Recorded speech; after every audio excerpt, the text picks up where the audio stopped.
What's up, guys? Remember, out here for thelines.com, playpicks.com. I'm going to talk to you a little bit about Thursday night football. Going to be the Broncos heading over to the East Coast to take on the Jets. Before we get going, guys, please, as always, go ahead, hit that subscribe button down below and give us a thumbs up on the video. Let us know in the comment section how you are going to play this game, if you're going to play this game at all. Full disclosure here at the beginning of the video, because that's what we do here on the channel. Complete transparency, complete honesty.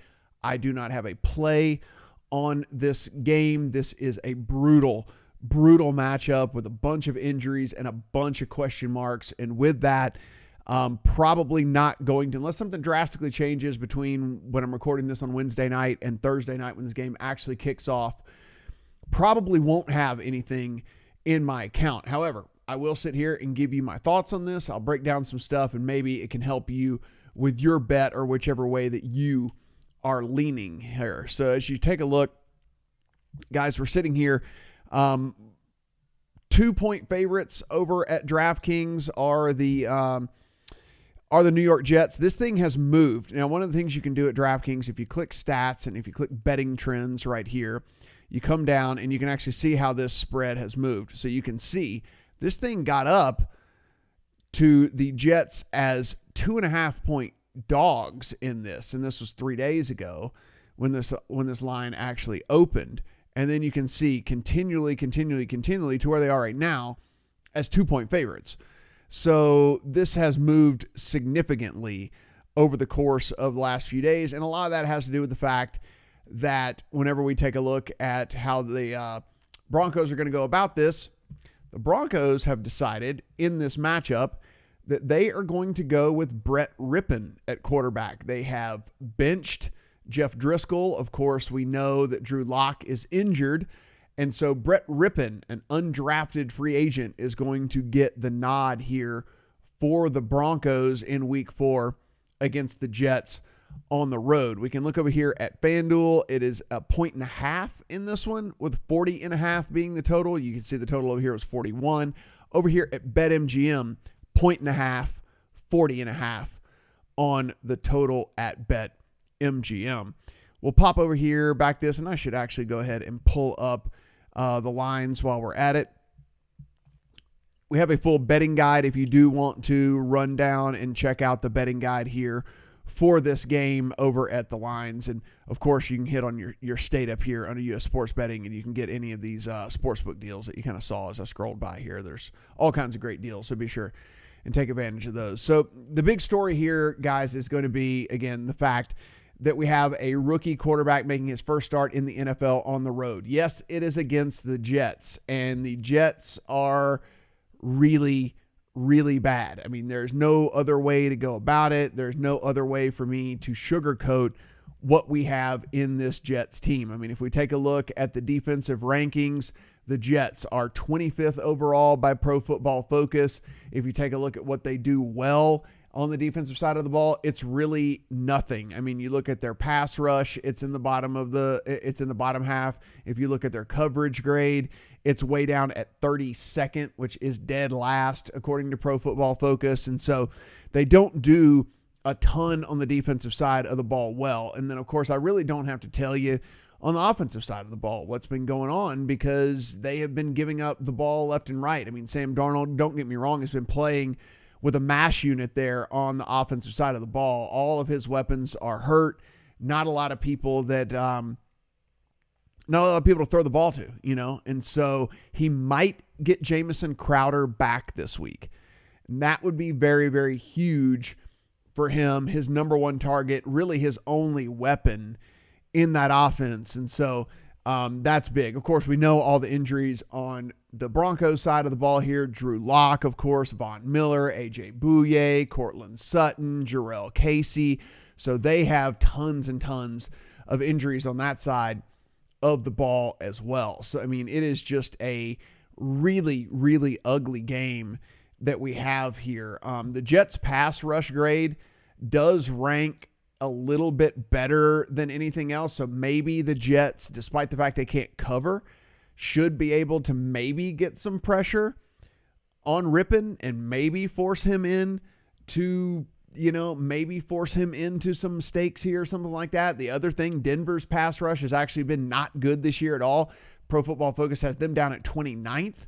So maybe for the first time, Sam Darnold will have some chances to make some plays, right? I mean, maybe he'll have some time back there in the pocket. You think about who he's played so far this year in Buffalo, San Francisco, and Indy. They all actually have top 15 pass rushing grades over there at Pro Football Focus. I mean, these are defenses that actually do get to the quarterback a little bit. And so maybe Sam Darnold will have time, and maybe he'll be able to move the ball a little bit up and down the field a little bit better than normal. Of course, here's the big deal. It's all going to come down to Rypien, right? Can he play very well at all? And if that's the case, then they might be able to have some success. I mean, when you look at this, the Jets, like I said, worst coverage grade in the NFL. Jerry Jeudy, KJ Hamler are going to have to step up as rookies because we know of all the injuries on the Broncos side of the ball. So they're going to have to be alphas in this. But, you look and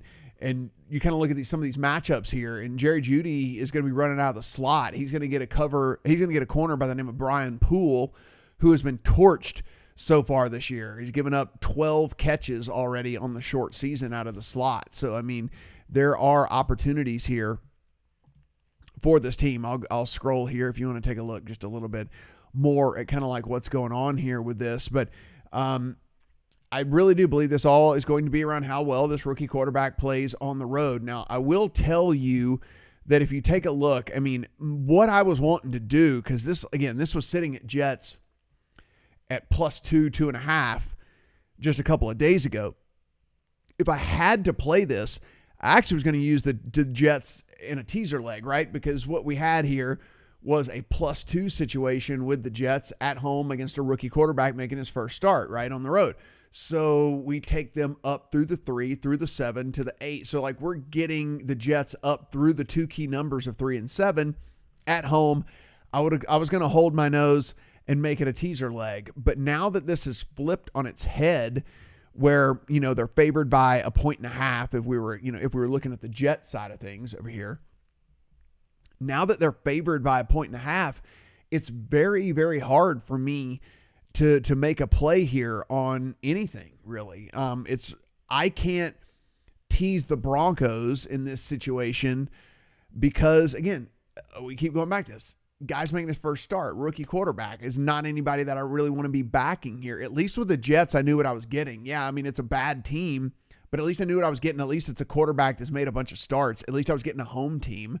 At least I was getting a team that is, at the end of the day, was going to be most likely getting their best playmaker back.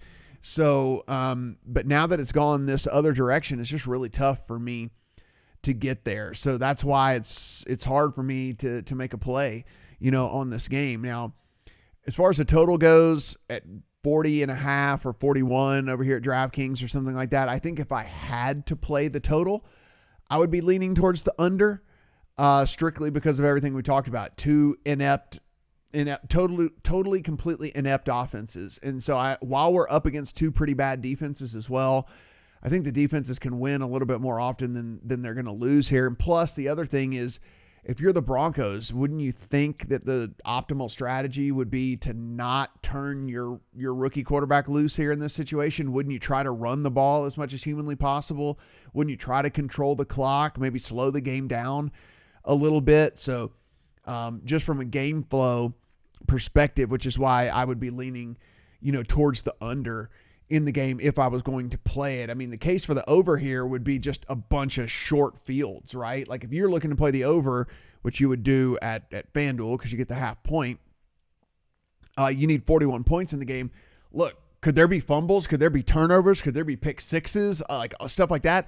I mean, let's look at what we've done. Look at Darnold. Darnold's already thrown a couple of pick sixes already this year. He's thrown a ton of interceptions. And then now you get the rookie quarterback. He makes the rookie mistakes. And so the offenses don't even really have to do anything, right? It's like the over gets there because of short fields and defensive scores. And so if you were looking that direction, that's how I think that you kind of get there with that. That's how we're connecting the dots to get to the over in this one. But again, no plays for me as we sit here on Wednesday night. If you look at these player props, I was kind of trying to dig into those as well, see if there was anything that looked even somewhat appealing. If you kind of look here, Melvin Gordon yardage over here on DraftKings is sitting at 60.5. If you look at, that's receiving yards. Melvin Gordon rushing yards is up to 62 over here at FanDuel. And then if we go to the player props over here at BetMGM and we look at, these rushing yards, it's 61.5. So it's 60.5, 61.5, 62.5, depending on where you get them. I mean, the lean, I guess, would be to the over, because again, I think that the game script dictates that you probably want to keep this thing on the ground, that you probably want to try to run clock, that you probably want to make sure that that Rypien isn't losing the game for you. But not enough conviction for me to tell you that that's something that I'm going to definitely have in my account. So, but again, if I were playing, a little bit of a lean towards the over on Gordon rushing yards, but not enough conviction here for me to say that that's definitely something that you should be doing as well. So, sorry for the kind of bummer of a video here saying that there's nothing that's super appealing about this, but I hope at least there was some information along the way. If there was anything that you did want to bet that I was able to give that maybe could make you lean one way or the other. Don't worry, we will be back on Sunday night. We'll be back on Monday night. Those are better games. We will have better breakdowns for those as well, and certainly some positions on those. And so, as always, give us a little thumbs up. Let us know in the comments if maybe there's something I missed. Is there something that you feel like is something you want to get involved with this game? Let me know, because I'm certainly interested in your opinion on all this. And of course, as always, really do appreciate you subscribing to the channel, getting notifications every time that we put out a video. Everything's free. Everything we do with the lines is free. So head over to the lines, take a look at the written breakdown as well, in case there's anything that might pique your interest as far as betting. And of course, up here, legal, you just go to US Sports Betting, click on your state, and you'll be able to get any of these awesome sports betting offers, everything from free money to free bets and risk-free bets and all the different things like that. So you'll want to take advantage of those as well. Thanks, guys. Appreciate it, and good luck on all your bets tonight.